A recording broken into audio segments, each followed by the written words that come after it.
Assalamualaikum warahmatullahi wabarakatuh. Selamat datang kembali di channel Radio Story. Masih bersama dengan saya Mas Alam.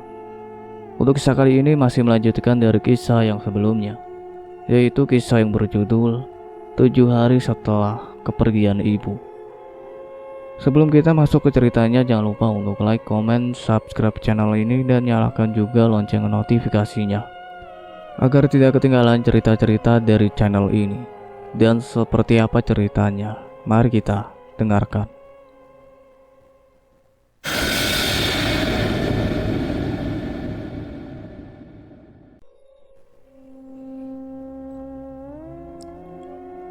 Kuseka air mata, lalu meraih ponsel yang sedang diisi dayanya. Waktu menunjukkan pukul 1 siang. Bergegas aku bangkit lalu membuka jendela. Di luar terlihat sepi.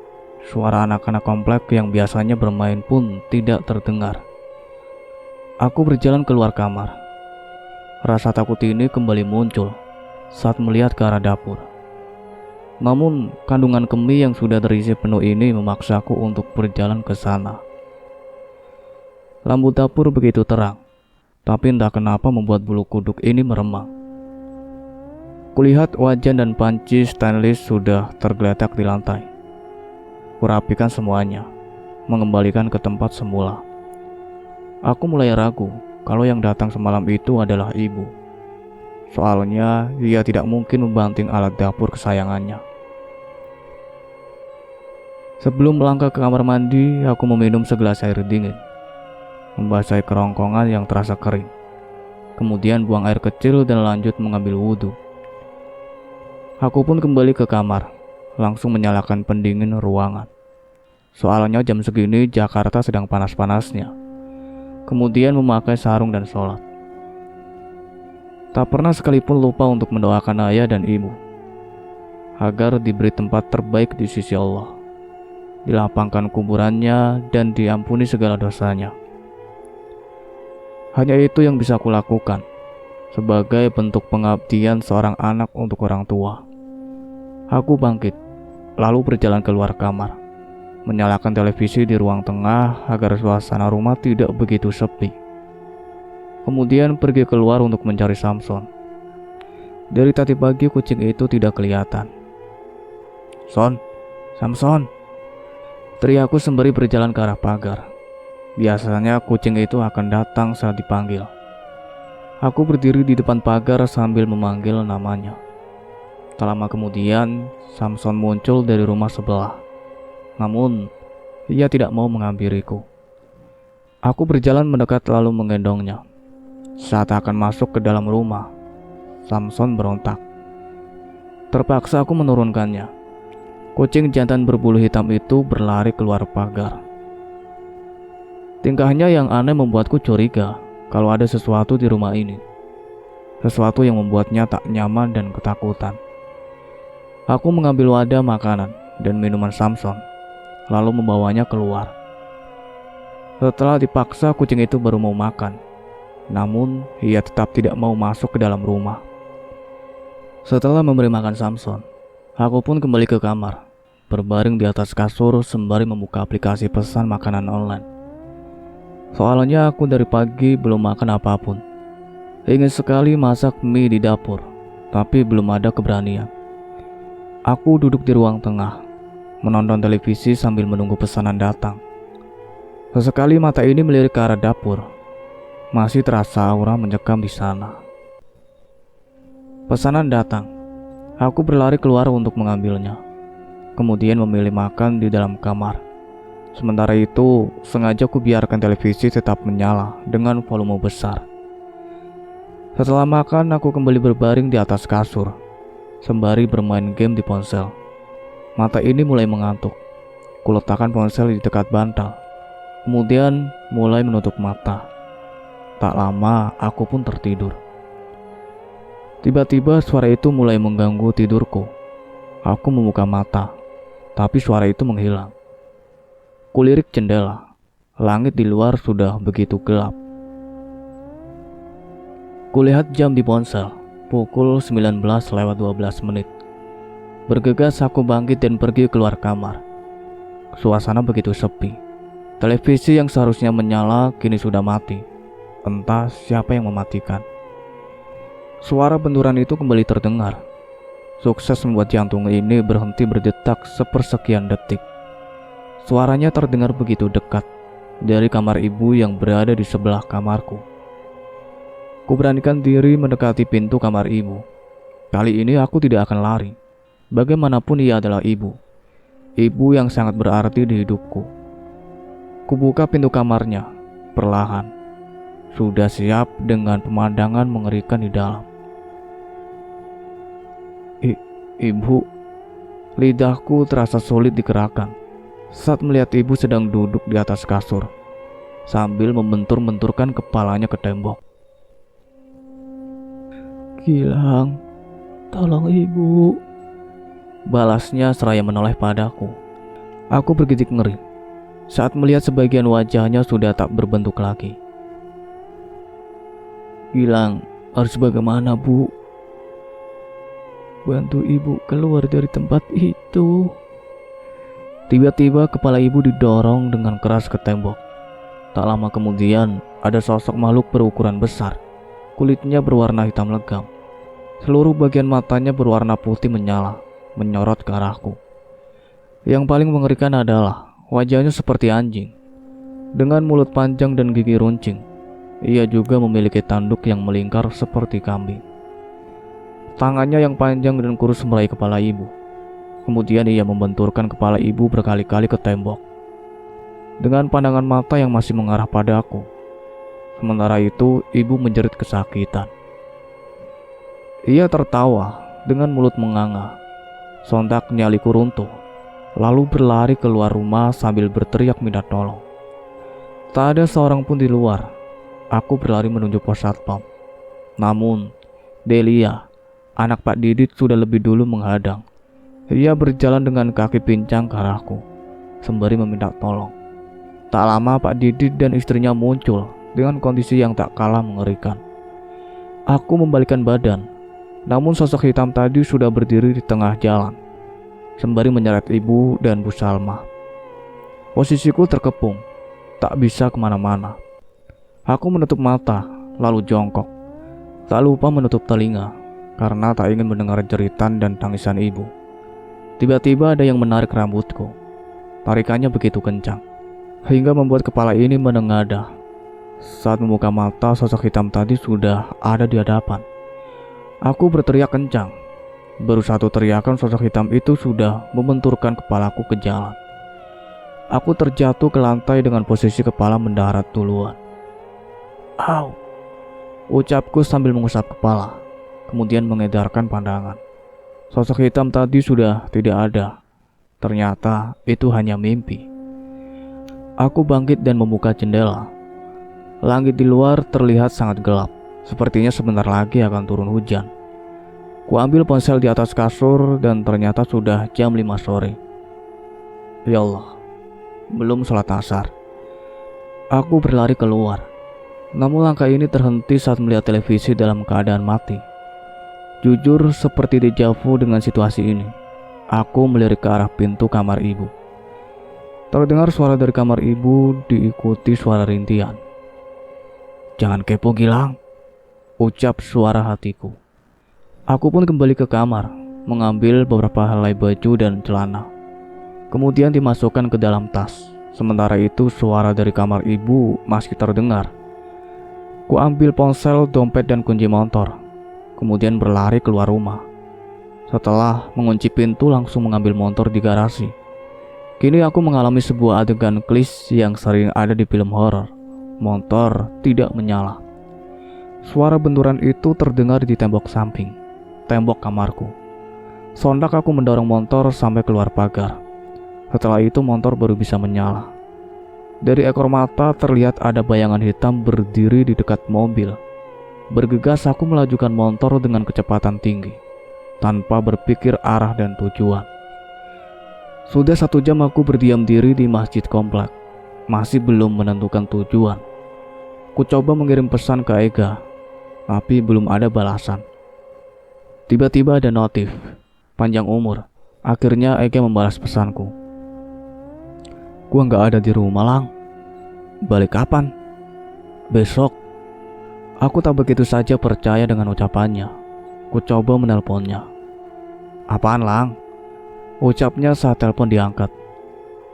Lu beneran nggak ada di rumah? Iya, ini gue lagi di rumah saudara. Oh, ya udah deh. Emangnya di rumah lu kenapa? Tanya Ega. Gara-gara kejadian di rumah lu kemarin, gue jadi takut sendirian di rumah. Aku mencari alasan. Oh, besok aja, Lang, kalau mau nginep. Oke, sip. Ku tutup telepon. Terdengar suara gemuruh di langit, sepertinya aku tidak bisa berlama-lama di masjid. Lagian, masjid pun sudah terlihat sepi. Hanya ada beberapa jamaah saja yang menunggu waktu Isya. Aku mengendari motor menuju ke kedai kopi. Saat melewati blok A dari kejauhan, terlihat ada orang sedang berjalan dengan kaki pincang. Seketika itu teringat omongan Cecep. Ku percepat laju motor berniat melewatinya. Ia berhenti berjalan, lalu berdiri menghadap ke jalan, seperti ingin menyambutku. Tiba-tiba angin dingin menerpa wajahku saat motor ini melewatinya. Tercium bau darah. Dari ekor mata jelas sekali terlihat wajahnya yang hancur. Astagfirullah, itu Pak Aiman, batinku sambil melaju ke arah pos satpam. Aku berhenti sebentar di pos satpam untuk menyapa Cecep. Mau kemana, Lang? Tanyanya. Kedai. Bukannya tutup. Masa sih? Tuh lihat aja. Aku melihat ke seberang jalan. Benar, kedai kopinya tutup. Kemarin sih Iwan bilang mau buka dari siang. Kok jam segini udah tutup? Dari gua datang juga udah tutup. Kini aku bingung harus pergi kemana. Pergi ke rumah saudara pun rasanya tidak mungkin. Di Jakarta hanya ada saudara dari ayah. Itu pun semenjak ayah meninggal, aku jarang bertemu. Bahkan terakhir kali ke rumahnya saat lebaran 5 tahun lalu. Jadi sangat tidak mungkin tiba-tiba datang ke sana untuk menginap. Sementara itu saudara dari ibu kebanyakan tinggal di Bogor. Di tengah kebingungan ini tiba-tiba hujan turun. Gua numpang neduh di sini ya, Cep, ucapku. Oke, aku turun dari motor dan duduk di pos satpam. Lu ngapain ke kedai bawa tas, Lang? Tanya Cecep. Tadinya aku sekalian mau nginep di rumah temen. Ternyata dia nggak ada di rumah. Mending lu temenin gua aja di sini, jaga komplek. Kalau mau, ntar kita patroli bareng. Ogah amat. Emangnya Mas Andi kemana? Dari kemarin kagak kelihatan. Sakit udah 3 hari gara-gara ngeliat yang lagi kentayangan. Siapa? Itu yang inisial A. Jangan pakai inisial itulah. Aku protes karena nama ibu juga berawalan dengan huruf A. Lah, kan emang huruf depannya itu. Langsung aja bilang Pak Aiman gitu. Hish. Ya ampun. Aku keceplosan. Hujan mendadak menjadi lebat disertai angin kencang. Tak lama tercium bau anyir yang menyengat. Kan? Seru Cecep. Lu nyium juga? Tanyaku. Iya. Baca doa. Aku membaca doa di dalam hati, tapi bau itu tidak juga hilang. Astagfirullah, teriak Cecep seraya beranjak dari tempat duduknya dan berdiri. Sontak aku pun ikut berdiri. Ada apa, Cep? Tanyaku. Lihat. Cecep menunjuk tetesan air dari atap pos satpam. Tetesannya berwarna merah seperti darah.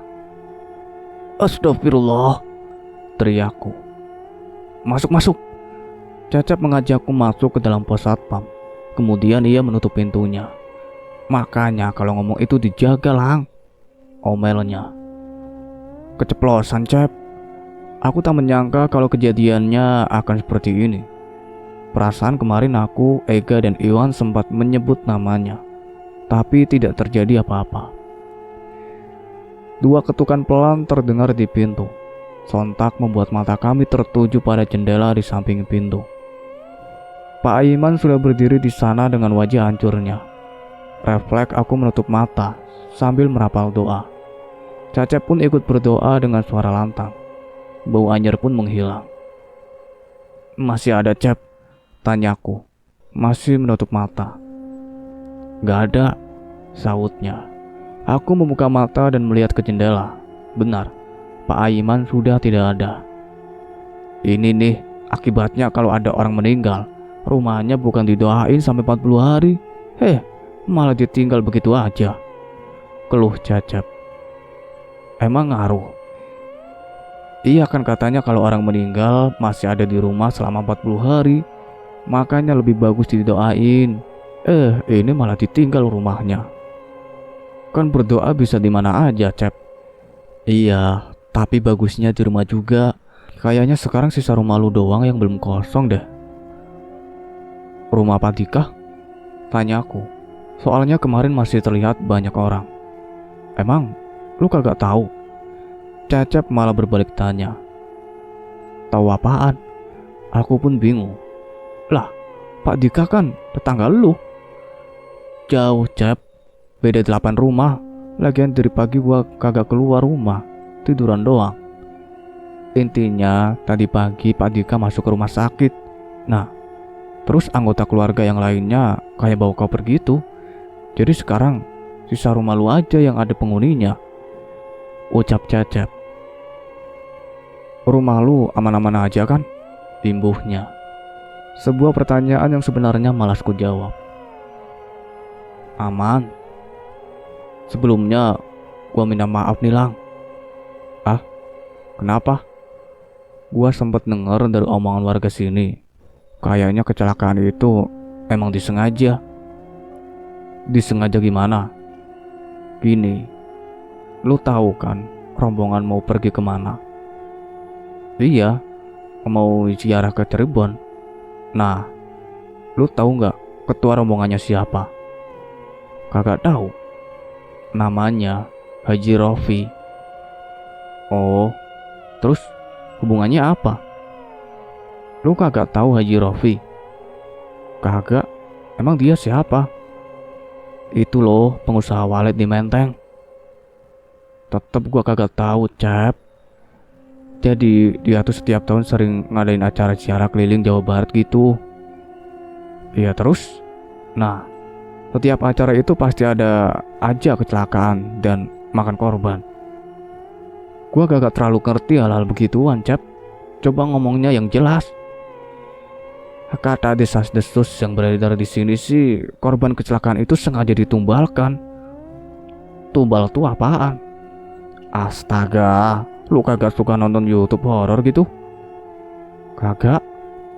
Tumbal itu dikorbankan. Tujuannya apa? Supaya dia tetap jadi orang kaya. Ah, masa sih sampai segitunya? Itu nyawa orang loh, bukan kambing. Banyak yang begitu. Semoga aja itu cuma berita hoak. Apalagi lo bilang dia haji. Kayaknya gak mungkin sih. Terserah sih, mau lo percaya atau enggak. Jujur, aku agak percaya dengan ucapannya itu. Terlebih setelah semua kejadian yang menimpaku, ditambah mimpi menyeramkan tadi pagi. Hujan belum juga reda, sementara aku dan Cecep masih bertahan di dalam pos satpam. Dari tadi ia terus memaksaku menonton YouTube cerita horor. Semuanya bertemakan pesugihan, sehingga aku mulai sedikit mengerti tentang hal itu. Emang bisa numbalin orang lain, Cep? Tanyaku. Bisa banget, Lang, balasnya. Enak banget dong, kayak tanpa ngorbanin keluarga sendiri. Iya, tapi kasihan keturunannya nanti. Kok kasihan? Kan enak dapat warisan banyak. Namanya harta instan, Lang. Bisa hilang secara instan juga. Di kampung gua dulu ada yang ngelakuin begituan. Terus hidup anak cucunya kayak ketiban sial terus, mana miskin pula. Tapi ada juga yang malah ngelanjutin kelakuan bapaknya biar tetap kaya. Berarti masuk ke lubang yang sama. Iya.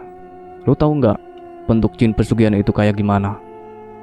Ada yang bentuknya kuntilanak, tuyul, genderuwo, pocong, dan siluman. Oh, kalau yang bentuknya kayak anjing itu apa ya? Aku penasaran dengan sosok yang ada di dalam mimpi tadi sore. Yaitu siluman. Emang kenapa lu nanya-nanya? Kagak kenapa-napa, cuma kepo aja. Apa iya? Ih, alay. Lu gak mungkin tiba-tiba bilang gitu. Pasti ada alasannya. Kagak ada. Dah, gue cabut dulu. Aku bangkit sambil membawa tas. Mau kemana, Lang? Tanya Cecep.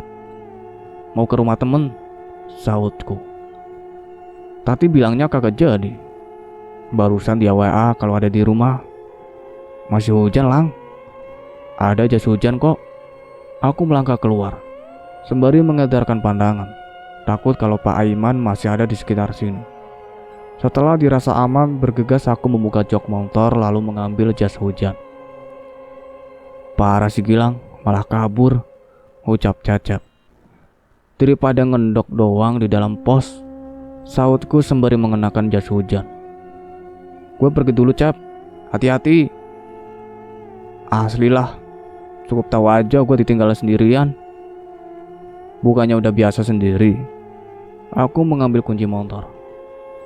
Iya, tapi hari ini beda. Sama aja kok, Cep. Udah sana masuk ke pos lagi. Nanti ada. Hihihihi. Awas lu, Lang. Cecep masuk ke dalam pos. Aku naik ke atas motor, lalu menyalakannya. Bergegas meninggalkan perumahan ini. Sebenarnya tujuanku bukan ke rumah teman, melainkan rumah Om Herman, adik kandung ibu di Bogor. Ia adalah satu-satunya keluarga ibu yang paling dekat denganku. Aku juga sering menginap di rumahnya. Cukup nekat memang pergi dalam kondisi hujan lebat seperti ini. Namun ini jauh lebih baik daripada berdiam diri di dalam pos sampai pagi. Di tengah perjalanan, tiba-tiba aku teringat dengan Samson. Lupa meninggalkan makanan untuknya. Ingin kembali ke rumah, tapi situasi tidak mendukung. Tidak hujan saja perumahan sudah sangat horor, apalagi hujan begini. Setelah menempuh 30 menit perjalanan, hujan sudah mulai reda. Aku bertepi di pinggir jalan untuk melepas jas hujan, kemudian mencari tempat makan. Di sela-sela menunggu pesanan datang, aku mengambil ponsel di dalam tas, lalu menelpon Ega. Assalamualaikum, ucapku saat telepon diangkat. Waalaikumsalam, balas Ega. Ada apa lagi, Lang? Lu besok balik jam berapa? Belum tahu, Lang. Emangnya kenapa? Gue mau nitip sesuatu, boleh gak? Nitip apaan? Jangan aneh-aneh. Ngasih makan si Samson. Lah, emang lu kemana? Gue sekarang lagi mau ke Bogor. Malam-malam begini, emang ada bus? Naik motor? Nekat amat lu. Ya, daripada di rumah sendirian. Bukannya lu bilang di rumah aman-aman saja. Iya, tapi gue pusing, kagak bisa kemana-mana. Tadi aja gue ketemu sama Pak Iman. Mana dia ngejar gue sampai pos satpam. Ih, makin serem aja. Mana pas gue mau ke kedai, tutup. Oh, si Iwan lagi sakit. Sakit kenapa? Panas dingin, katanya gara-gara pas kemarin tutup kedai ngelihat Pak Aiman duduk di depan kedai. Bah, itu orang, setan jalan sampai sana. Iya, untung kita buru-buru balik kemarin. Pesanku datang. Gue mau makan dulu. Oke, Lang. Jangan lupa kasih makan si Samson. Kasihan dia ntar kelaparan. Oke. Telepon ditutup. Bergegas aku menyantap makanan yang sudah tersedia di meja. Setelah perut ini kenyang, aku melanjutkan perjalanan. Hujan turun saat aku tiba di perbatasan Jakarta Bogor. Aku berhenti di depan toko yang sudah tutup untuk berteduh. Ku ambil ponsel lalu melihat jam. Pukul 11 malam. Sepertinya aku harus menerobos hujan daripada menunggu hujan reda. Aku kembali mengenakan jas hujan, lalu meluncur ke rumah Om Herman. Tubuh ini mulai gemetar, kedinginan. Lelah fisik dan mental pun mulai kurasakan. Padahal belum genap 10 hari ibu meninggalkan dunia ini. Kenapa hidupku sudah kacau begini? Kini aku mulai bertanya-tanya, apa ibu tidak sayang padaku? Kenapa ia datang dan mengganggu hidupku? Padahal aku selalu mendoakannya. Apa mungkin doaku masih kurang untuk membantumu tenang? Aku tak bisa menahan tangis. Beruntung air mata ini cepat menghilang tersapu air hujan. Aku melajukan motor dengan kecepatan sedang, memasuki area perumahan tempat tinggal Om Herman. Area perumahan yang sangat nyaman dan ramai, seperti perumahanku dulu, sebelum kecelakaan maut itu terjadi. Aku menghentikan motor tepat di depan rumah berpagar hitam dan melepas jas hujan. Kemudian menelpon Om Herman. Cukup lama, sampai akhirnya telepon diangkat. "Assalamualaikum Om," sapaku. "Waalaikumsalam. Ada apa Lang?" sahutnya. "Aku ada di depan rumah Om." "Ah, kamu jangan bercanda." "Aku gak bercanda Om. Coba lihat sendiri di depan." Selang beberapa saat kemudian, terlihat gorden depan rumah bergerak dan terbuka sedikit. Terlihat seseorang sedang mengintip keluar. Pintu depan terbuka. Om Herman bersama Aurora, anaknya yang berusia 6 tahun, berjalan menghampiriku. "Ini beneran Gilang?" tanya Om Herman sembari membuka pagar. "Iya Om, siapa lagi?" sahutku. "Udah aku bilang jangan disuruh masuk, Papa gak percaya sih," ucap Aurora. "Loh, kenapa Kak Gilang gak boleh masuk?" tanyaku. "Bukan Kak Gilang yang ini, tapi Kak Gilang yang tadi ada di dalam." Aku menatap wajah Om Herman. "Maksudnya apa Om?" "Kamu masuk dulu, nanti Om ceritakan." Om Herman memintaku masuk ke rumahnya. Om Herman memintaku duduk di sofa. Kemudian ia pergi ke dapur. Sementara itu, Aurora terus menatapku dengan mata tajam. "Ada apa?" tanyaku. "Mereka terus meminta tolong ya Kak?" tanyanya. "Siapa?" "Itu orang-orang berwajah menakutkan yang ikut sama kakak." Aku mengerti maksudnya. "Dari mana kamu tahu?" "Salah satunya datang duluan ke rumah ini Kak." "Tidur sayang, udah malam." Om Herman datang sambil membawa segelas teh hangat. "Iya Papa." Aurora bangkit dan berlari ke kamarnya. Om Herman duduk di dekatku. "Tumben banget Lang, datang ke Bogor tengah malam, terus naik motor. Mana kehujanan juga." "Iya Om, lagi kepengen aja main kesini," balasku. "Kan bisa besok pagi atau siang, kenapa harus malam-malam?"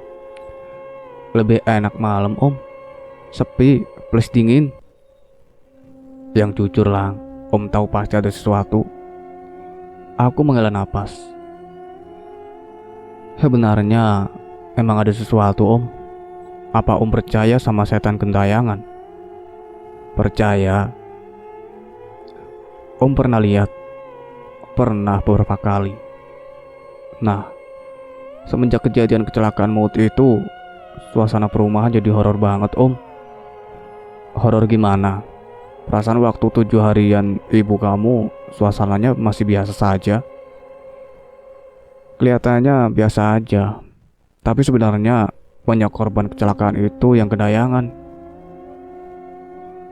termasuk Mbak Anissa atau ibuku." Aku mengangguk. "Pantes," ucap Om Herman.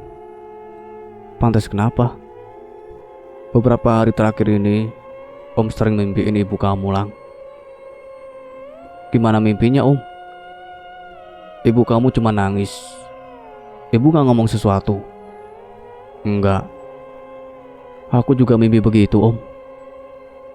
"Apa ibu kamu punya utang atau janji yang belum ditepati?" "Aku gak tahu Om." "Nanti coba kamu cari tahu. Kasihan kalau ternyata masih punya utang." "Iya Om." "Ngomong-ngomong, tadi Aurora bilang apa? Apa dia cerita tentang kejadian tadi?" tanya Om Herman. "Kejadian apa Om?" Dari tadi aku juga penasaran dengan ucapan Aurora yang bilang bukan Kak Gilang yang ini. Memangnya ada Gilang yang lain? Om Herman bercerita Kalau sekitar 10 menit sebelum aku datang, ada orang yang mirip denganku datang lebih dulu. Bedanya, dia kayaknya jalan kaki, terus badannya basah kuyup, ucap Om Herman. Waktu Om suruh masuk ke dalam, Aurora bilang jangan. Tapi Om kasihan, soalnya wajahnya pucat banget dan kedinginan, sambungnya. Terus, dia minta izin ke kamar mandi buat ganti baju. Habis itu, gak lama kamu nelpon, sambungnya lagi. Terus, orangnya kemana Om? Tanya aku. Ngilang. Om udah cek kamar mandi, ternyata kosong, gak ada orang. Ya Allah, masa sampai ada yang ngikutin ke sini? Ya udah, nggak usah dipikirin. Sekarang kamu habisin dulu aja tehnya. Om udah siapin kamar atas. Iya Om, ku habiskan dengan cepat teh hangat itu. Setelah mandi dan mengganti baju, aku merebahkan badan di atas kasur. Waktu menunjukkan pukul 1 malam. Namun, aku masih belum bisa tidur. Aku bangkit dan berjalan menuju teras, kemudian duduk sambil menatap jalan depan rumah. Fokus ini berubah saat melihat ada orang lewat. Orang itu berhenti di depan rumah, lalu menatapku. Jantung ini seakan berhenti berdetak saat melihat wajahnya. Jelas sekali itu Pak Aiman. Bergegas aku masuk ke dalam. Pintu kamar terbuka. Sontak aku berdiri mematung dan menutup mata. Lang, tanya suara Om Herman. Aku membuka mata. Iya Om, sahutku.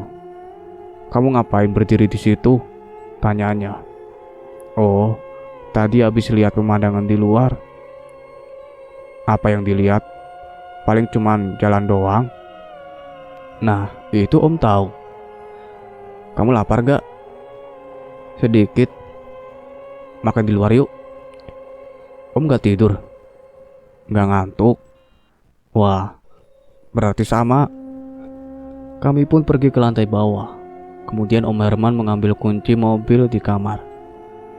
Gak naik motor aja Om? Tanya aku.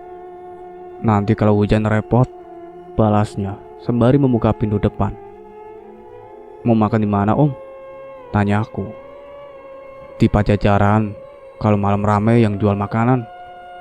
Om Herman membuka pintu mobil, sementara aku berjalan ke depan untuk membuka pagar. Dikunci gak Om? Tanya aku sambil memegang gembok. Entah kenapa aku sedikit trauma melihat benda ini. Enggak usah, cuma sebentar ini. Oke. Aku berlari menuju mobil. Namun saat membuka pintu, dari ekor mata terlihat ada seseorang yang berdiri di tengah jalan. Orang itu bergerak, mendekat. Bergegas aku masuk ke dalam mobil dan menutup pintu. Iya Om. Mobil pun melaju. Aku membuka kaca jendela samping, lalu melirik ke spion. Orang itu sudah menghilang. Lagi lihat apa Lang? Tanya Om Herman.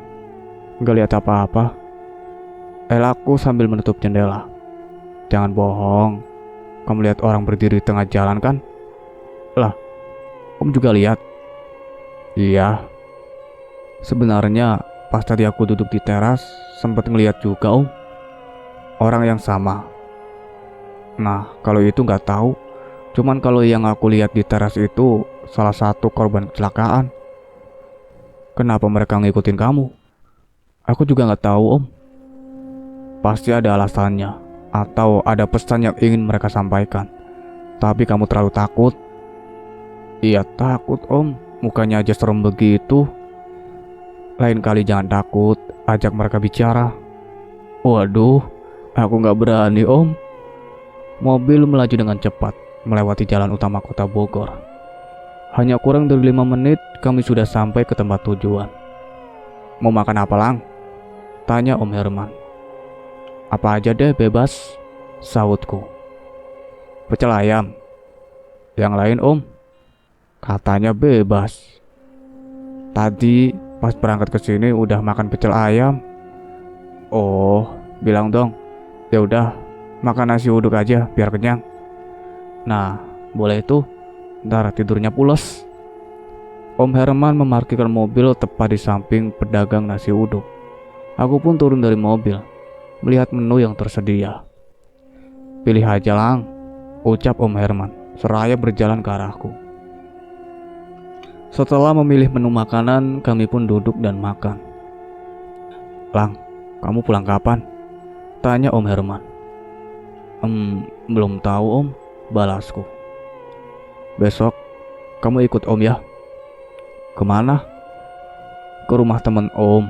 Siapa tahu dia punya solusi biar kamu gak diikutin mereka terus." "Boleh, Om." Setelah makan, kami pun pulang. Om Herman melajukan mobil dengan cepat, melewati jalan yang sepi. Perasaanku tidak enak saat melihat lampu di ujung jalan kedip-kedip. Lampu mati. Sesaat sebelum mobil lewat, Om Herman terlihat tidak terganggu dengan hal itu. Ia membelokkan mobil ke kanan. Di saat bersamaan, aku melihat ada anak kecil berlari menyeberang jalan. "Awas, Om!" teriakku panik. Om Herman menginjak pedal rem. "Ada apa, Lang?" tanyanya. "Tadi aku lihat ada anak kecil nyebrang." "Gak ada siapa-siapa, Lang." Om Herman kembali melajukan mobil menuju rumah.